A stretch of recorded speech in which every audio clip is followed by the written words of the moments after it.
नमस्कार मित्रों, ईश्वर से प्रार्थना है आप सबों की कुशल कामना की। आज का विषय है कलयुग में महाप्रलय एवं अवतारवाद। कहा जाता है कि अवतारवाद का सूत्रपात सर्वप्रथम ब्राह्मण साहित्य की रचना के समय हुआ, जो कि शतपथ ब्राह्मण में उल्लिखित की गई है। प्रजापति श्रीहरि भगवान विष्णु 12 रूप लेकर पृथ्वी का समुद्र तल से उद्धार किए एवं वेदों की रक्षा किए। इस अर्थ में वर्तमान परिप्रेक्ष्य में इसका वैज्ञानिक आधार क्या होना चाहिए? परम दयाल युग पुरुषोत्तम श्री ठाकुर अनुकूल चंद जी वेद संबंध में कहते हैं, वेद में विद्वानता की तकनीक को संग्रहित की गई है, इसलिए वे वाणी के माध्यम से कहते हैं, अनुभूति द्वारा जो जाना जाए वही ज्ञान है। जानने को ही वेद कहते हैं और वेद अखंड है। जो जितना जानता है वह उतना भर वेदविद है। ज्ञान वस्तु के स्वरूप का निर्देश करता है और वस्तु के जिस भाव को जान लेने पर जानना बाकी नहीं रहता, वही उसका स्वरूप है।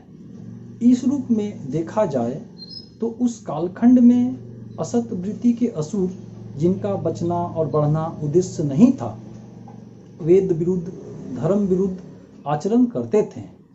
इन धर्मद्रोही असुर वृत्ति के लोगों से श्रीहरि विष्णु जी वेदों को लोप होने से बचाएं, अर्थात ज्ञान का लोप होने से बचाएं, जिसे प्रतीकात्मक रूप से कहा गया है कि समुद्र के अतल तल से पृथ्वी का उद्धार किए।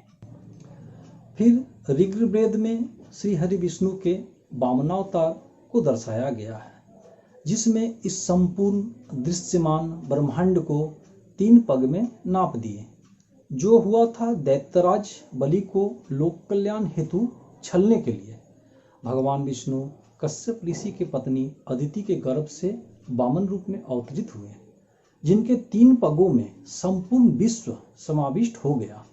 ऋग्वेद 1:22-17 में उल्लिखित है, इदम विष्णु पृच्छकर्मे त्रेधा निधते पदम सम तमस्यः पांसूर्य। इसी तरह श्री हरि विष्णु के नरसिंह अवतार का वर्णन तैत्तरीय अरण्यक ग्रंथ में मिलता है, जिसमें दैत्यराज हिरण्यकशिपु को उनके ही पुत्र भक्त प्रहलाद के रक्षार्थ नरसिंह रूप में प्रकट होकर वध किए, जिसमें भक्त प्रहलाद द्वारा मनुष्यता के चरम विकास को दर्शाया गया है।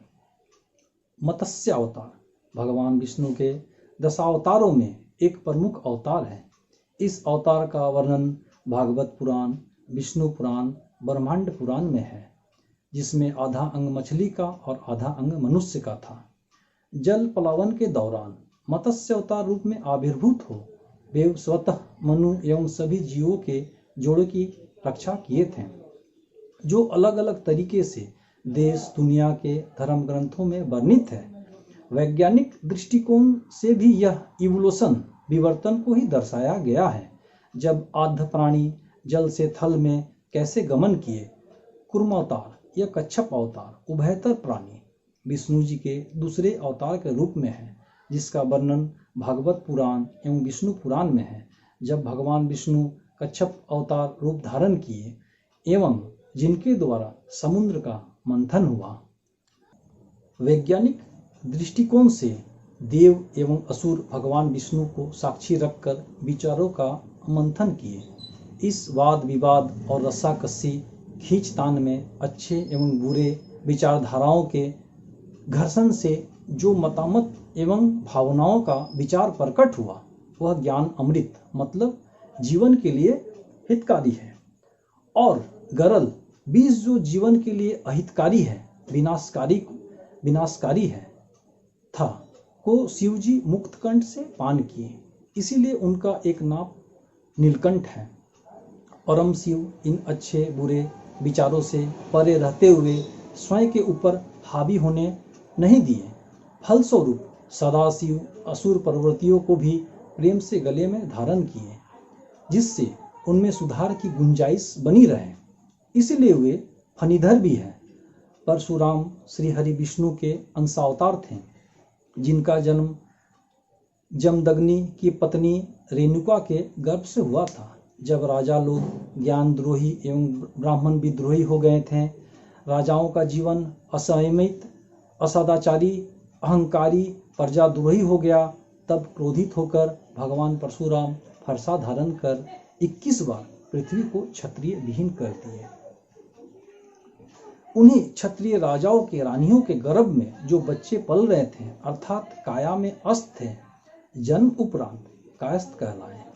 इसके बाद श्री हरि, जगत पालक श्री विष्णु, श्री राम अवतार, श्री कृष्ण अवतार, श्री बुद्धा अवतार, श्री यीशु अवतार एवं श्री मोहम्मद अवतार के रूप में आविर्भूत हुए तथा जगत को बचने बढ़ने का पथ दिखलाए। कलयुग में उन्हें 3 बार आना पड़ा, धर्म के ग्लानि में अखंड डूबे प्राणियों को बचाने हेतु। क्योंकि जब हर कोई हर तरह के रोगों से ग्रस्त और त्रस्त रहेंगे, तो प्रभु परमपिता परमेश्वर को बचने और बढ़ने का राह बतलाने और चलन के द्वारा दिखाने, कभी नाम कीर्तन तो कभी भक्ति समर्पण तो कभी डॉक्टर, प्रेमी मानुष, मनोचिकित्सक और विज्ञानी बनकर जगत उद्धार हेतु आना पड़ता है। दीन दुखियों, ज्ञानी, जिज्ञासु, आर्त पीड़ित लोगों की पुकार, चित्तकार, त्राहिमाम करते हुए भक्तों की रक्षा और उत्थान हेतु उनका बार बार आना होता है। संभवामी युगे युगे की धारा हमेशा चलती रहती है। युग पुरुषोत्तम श्री ठाकुर अनुकूल चंद्र जी आह्वान वाणी में कहते हैं, संघ चक्री आज भी नारायण जन्म लेते हैं धर्म संस्थापन। विधाता की वाणी युग पुरुषोत्तम के माध्यम से ही धरा पर उतर आती है। इसलिए वाणी के माध्यम से परम दयाल कहते हैं, युग के हैं जो सर्वपूर्णी, वहीं से आती विधि की वाणी। इस कली काल के जाल में समाने से बचाने हेतु आविर्भूत हुए श्री चैतन्य महाप्रभु, जिसमें श्री कृष्ण के स्वरूप का एक्सप्लेन व्याख्या किए प्रेम स्वरूप गुण कीर्तन द्वारा, और भविष्यवाणी में अपने भावी 2 और अवतार की आने की घोषणा किए, जो श्री श्री चैतन्य भागवत मध्यम खंड के 26वां अध्याय में वर्णित है। सर्वकाल तुमरा सुकुलेई मोर अंगो एक जन्मो जेनो ना जनिबा जन्मो जन्मो এই জন্ম যেন তুমি সবাই আমার সঙ্গে বিরবধি আছো সকীর্তন সুখ রঙ্গে এই মতো আছে আর 2 অবতার কীর্তন আনন্দ রূপ হইবে আমার তাহাতেও তুমি সব এই মতো রঙ্গে কীর্তन করিবা महासुख আমার সঙ্গে। अर्थात हे हमारे कीर्तन के पार्षदगण, तुम लोग मेरे जन्म जन्मांतर के अंग हो। इस जन्म में जिस प्रकार तुम लोग मेरे साथ सतत सकीर्तन सुख में अलमस्त हो, वैसे ही मेरे अगले जो 2 अवतार होंगे उसमें भी रहोगे और मेरे साथ कीर्तन का महासुख लुटोगे। फिर कलयुग में दूसरे अवतार के रूप में हुए श्री श्री ठाकुर रामकृष्ण परमहंस। उन्होंने अपने वाणी में कहा, और एक बार आस्ते होबे ताई पार्षदों सब ज्ञान दीच्छी ना, अर्थात एक बार और आना है, इसलिए पार्षदों को समस्त ज्ञान प्रदान नहीं कर रहा।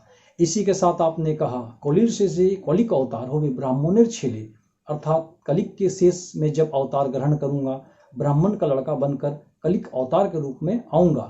फिर आए ब्राह्मण के लड़के बनकर परम दयाल युग पुरुषोत्तम श्री ठाकुर अनुकूल चंद्र जी, पूर्ण विवर्तन के अर्थात पूर्णता के पूर्ण प्रतीक। परम प्रेममय श्री ठाकुर जी के दिव्य जीवनी एवं लीला पर आधारित अलग से वीडियो लाऊंगा। चैनल पर बने रहें एवं मैन मेकिंग इंस्टीट्यूशन का सत्संग को सब्सक्राइब कर ऑल के बटन को क्लिक करें, जिससे आपको नए विषयों पर आधारित परम दयाल श्री ठाकुर जी की भावधारा से संबंधित वीडियो का नोटिफिकेशन मिलता रहे। प्रस्तुति अच्छी लगे तो लाइक एवं शेयर अवश्य करें। अब बातें करते हैं कलयुग में कलिक अवतार एवं महाप्रलय होगा पर। आशावाद की सुखद कल्पना मानव जीवन का आधार है, जिसमें छिपा हुआ है मनुष्य जीवन में बचने बढ़ने की चाहत। यह आकुति परमपिता जन्म से पूर्व ही मनुष्यों व जीवों के हलक में उतार देते हैं, और प्रकृति जो माँ बनकर जीवों का पोषण एवं संरक्षण करती है। परम दयाल श्री ठाकुर वाणी के माध्यम से कहते हैं, जो अपने आप चलती है और लय होती है उसे ही प्रकृति कहते हैं। श्री केशव मुखर्जी दा, जो एक बहुत बड़े वैज्ञानिक भी थे, ने परम दयाल श्री ठाकुर जी से प्रश्न किया कि अच्छा सुनता हूँ यह कलयुग का अंत है, कलयुग के अंत में न क्या महाप्रलय होगा और तभी सब कुछ एकाकार होंगे, इसका अर्थ क्या है और यह युग का मतलब ही क्या है? यह नाना प्रसंग तृतीय खंड के पृष्ठ संख्या 153-54 में उल्लिखित है। परम दयाल श्री ठाकुर जी भक्त के मन में उठे सवाल के जवाब में बहुत ही मृदु तथापि ओजस्वी वाणी में कहते हैं, मेरे बातों को सुनकर हो सकता है आप हंस पड़ेंगे, सोचेंगे कि मेरी कल्पना की कोई सीमा है। कलयुग का मतलब मैं क्या समझता हूँ, सुनेंगे। जब मनुष्य हिसाब निकास कर बिकोमिंग वर्धनशील प्रयासी होकर एक में मिलित हो उठते हैं, उसे ही बोलते हैं कलियुग। युग का अर्थ मैं समझता हूँ मेला व मिलित होना। इसलिए एक एक आदर्शों का वर्किंग आउट काम करके मिलने को एज या युग बोला जाता है। कलयुग होता है बचने बढ़ने में प्रयासरत युग, उसके बाद ही आता है सतयुग, जिस युग में मनुष्य बचने बढ़ने में उपनीत हो जाते हैं। परमराधा श्रीमद जयदेव कृत दशावतार सत्सोत्र में कलिक स्तुति में क्या है जानते हैं? मलेच निवह निधने कलियासी करवालम धूमकेतुमिव कमापि करालम केशवधृत कलिक शरीर जय जगदीश हरे। मलिक्ष का अर्थ मैं क्या समझता हूँ, सुनेंगे। जो लोग बचने बढ़ने के विरुद्ध वाद का प्रचार करते हैं, अर्थात मनुष्य जिससे पुष्ट और वर्धनशील हो उसे अवहेलना करते हैं और अमर्यादापूर्ण व्यवहार करते हैं, बचने बढ़ने के पथ को अवरुद्ध एवं खिन्न करते हैं, वही मलिच्छ स्वभाव के मनुष्य हैं। महाप्रलय का अर्थ जैसा कि मैं समझता हूँ, जितनी भी मतांतर संप्रदाय अर्थात विभिन्नताएं हैं वह सब एक आदर्श में प्रकृष्ट रूप में मिल जाएगी, जिससे सभी आदर्शों का आचरण एकाचार हो जाएगा। आप ऐसी बातों को सुनकर ठट्टा नहीं करेंगे बल्कि अनुकंपा करेंगे। कलिक शब्द का शाब्दिक अर्थ में श्री ठाकुर जी कहते हैं उत्प्रकृति परायण, और महाप्रलय के विषय में श्री ठाकुर जी कहते हैं प्रकृष्ट रूप से मिल जाना। युग पुरुषोत्तम की वाणी विधाता की वाणी होती है। परम दयाल श्री ठाकुर जी वाणी में कहते हैं, युग के हैं जो स्वर पूर्णी, वहीं से आती विधि की वाणी, जीवन वर्धन के चले विपरीत, मलेच्छ उसे कहती है नीति। वंदे पुरुषोत्तमम। धन्यवाद मित्रों, फिर मिलते हैं अगले वीडियो में।